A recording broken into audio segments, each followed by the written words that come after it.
किसे कहते हैं? लिखे हैं कि गुलगुली गिल में गलीचा हो, गुणीजन हो, चांदनी हो, चाक हो, चिरागन की माला हो, कहे पद्माकर गजकहू गिजाहू सजी, सेज हो, सुराही हो, सुरा हो और प्याला हो। तो शिशिर के पाला कोन व्यापत कसाला तिन्हें, जिनके अधीन एते उदित मसाला हो, तान तुक ताला हो, विनोद में रसाला हो, सुबाला हो, दोसाला हो और विशाल चित्रशाला हो। ये सुख है। वाह। तुलसीदास जी क्या कहते हैं कि धनहीन कहे धनवान सुखी, धनवान कहे सुख राजा को भारी, आ राजा कहे महाराज सुखी, महाराज कहे सुख इंद्र के वारी, आ इंद्र कहे सुख विष्णु को भारी, तुलसीदास बिचारी कहे हरि नाम बिना सब लोग दुखारी। दूसरा कवि कहता है कि नहीं नहीं, अरे गोधन गजधन बाजी धन और रतन धन खान, जब आवे संतोष धन सब धन दूर समान। लेकिन सबसे अच्छी बात लगती है किसकी? कबीर की।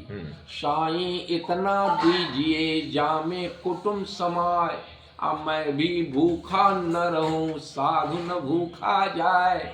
इतना तो चाहिए कि मेरे पास इतना संपत्ति हो, इतना धन हो कि मेरे घर से कोई व्यक्ति आता है तो उदास न जाए, उसकी आवश्यकता की पूर्ति मैं स्वयं कर लूं, अब मेरे आवश्यकता की भी पूर्ति हो जाए।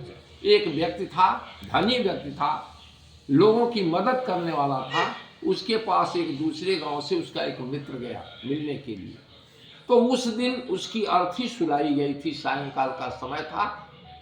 इसकी आवश्यकता की पूर्ति नहीं हुई, इसकी आंखें भर गई कि जिस मुसीबत में मैं आया हूं उस मुसीबत का जो है उस मुसीबत की पूर्ति नहीं हो पा रही है। मेरा मित्र एक धर्मात्मा व्यक्ति संसार से चला गया।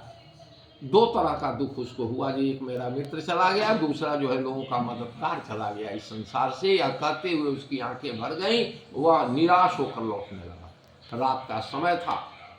जो मरा हुआ था उसकी आत्मा जो है घूम रही थी, चक्कर लगा रही थी कि आज मेरे अंतिम समय में कौन कौन से लोग मेरे दरवाजे पर आए हैं, कौन कौन से लोग आए हैं। तो क्या देखता है? जब देखता है कि एक व्यक्ति जा रहा है तो उसकी आत्मा से, उसकी रूह से आवाज आती है कि अंधेरी रात में तारों गवाह तू रहना, अंधेरी रात में तारों गवाह तू रहना, अरे मरे हुए को दोबारा मिटा रहा है कोई, ऐ खुदा मुझे थोड़ी सी जिंदगी दे दे, उदास मेरे जनाजे से जा रहा है। वाह वाह। ताकि ऐ परवरदिगार मुझे थोड़ी सी जिंदगी दे दे, मेरे दरवाजे से कोई व्यक्ति उदास होकर जा रहा है। तो इतना तो धन जरूर चाहिए कि मेरे दरवाजे से कोई उदास न हो और मैं भी भूखा न रहूं। यह जो है उदाहरण जो है सबसे सटीक लगता है। साईं इतना दीजिए जामे कुटुंब समाए, मैं भी भूखा न रहूं साधु न भूखा जाए। इतना